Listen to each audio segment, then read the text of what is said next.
Welcome dear students, I hope you all will be well.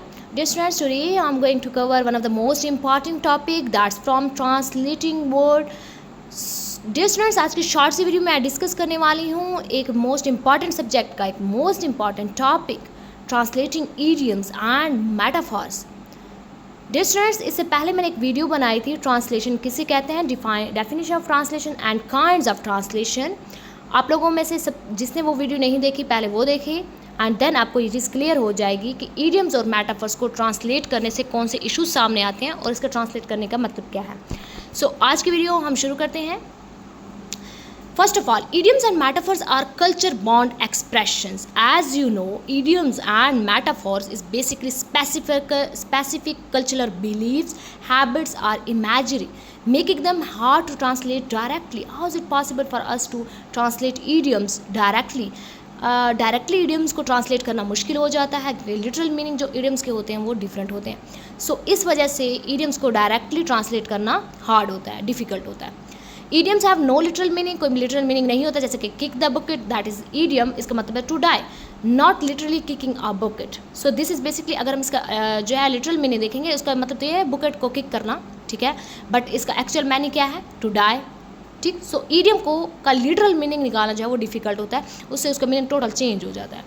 Metaphors are symbolic and imaginative. They compare unrelated things to create meanings को create करने के लिए unrelated things को क्या कर दिया जाता है, कंपेयर कर दिया जाता है without using as like etcetera, ठीक है. So time is a thief.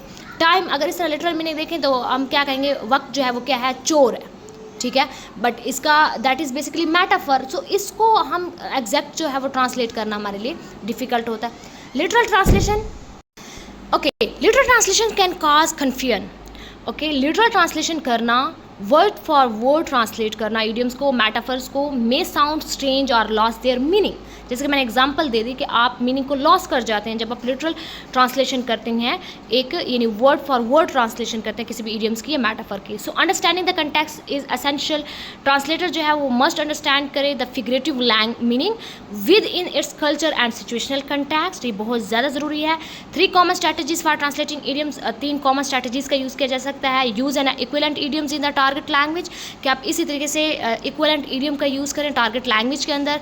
आप पैराफ्रेज करें मीनिंग को. इफ़ नो इक्विवेलेंट एग्जिस्ट, कोई इक्विवेलेंट मीनिंग एग्जिस्ट नहीं करता, इडियम एग्जिस्ट नहीं करता सॉरी, तो आप पैराफ्रेज करें मीनिंग को. और इसके अलावा इडियम्स को एक्सप्लेन करें थ्रू फुट नोट और ब्रीफ क्लैरिफिकेशन करें, यानी फुट नोट्स और ब्रीफ क्लैरिफिकेशन करें उस इडियम की. सो ये 3 स्ट्रैटेजीज़ हैं जिसका यूज़ करके आप ये इडियम को ट्रांसलेट कर सकते हैं. वैसे पॉसिबल नहीं है.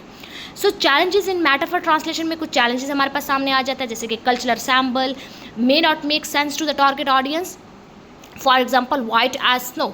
Okay, so in cultures with no snow, cultures के अंदर कोई snow नहीं, so this is basically you can say white as snow, not as, because in metaphors we can't use the word as or like you can say like. So white as snow, ठीक है. So you can say कि this is simile, white as snow लेंगे तो ये क्या है, एक simile है. सो कल्चरल सैम्पल जो है वो may not make sense to the target audience. इससे जो है जो टारगेट ऑडियंस है उन्हें कोई सेंस नहीं मिल रहा, उन्हें कोई समझ नहीं आ रहा, ठीक. सो हम ट्रांसलेट करने में हमें डिफ़िकल्टी हो सकती है. पॉसिबल स्ट्रैटेजीज मेटाफर को ट्रांसलेट करने में कि आप ओरिजिनल मेटाफर लें, if it works in the target cultures, replace करें कल्चरली रेलिवेंट मेटाफर के साथ, मेटाफर को सिमिली या प्लान एक्सप्रेशन के साथ कन्वर्ट करते हैं. जैसे कि वाइट एज स्नो मैंने बता दिया कि क्या है, सिमिली है. इसी तरीके से आप कोई मेटाफर लें और उस मेटाफर को ट्रांसलेट करना आपके लिए डिफ़िकल्ट होगा.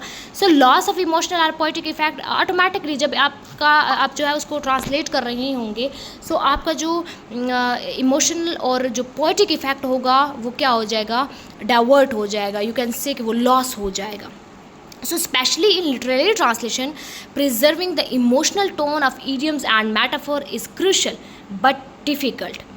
इमोशनल टोन ऑफ इडियम्स और मेटाफर जो है वो क्रूशल होता है, ठीक है, बट डिफ़िकल्ट होता है उसको मेंटेन करना. सो यहाँ पर हम ओवरऑल इस टॉपिक के अंदर क्या डिस्कस कर रहे हैं कि मेटाफर और इडियम को ट्रांसलेट करना वो डिफ़िकल्ट होता है, जिसमें हमने डिफरेंट उसके एग्जांपल देखी कि किसी भी मेटाफर को, इडियम को एग्जैक्ट उसको यानी लिटरल मीनिंग उसका जो है वो देखना क्या हो जाता है, डिफ़िकल्ट हो जाता है. सो डियर स्टूडेंट्स, एक शॉर्ट सी video about translation of idioms or metaphors. I hope आप लोगों को इस वीडियो से टॉपिक क्लियर हो गया होगा। Thank you for watching my video. अल्लाह हाफिज़।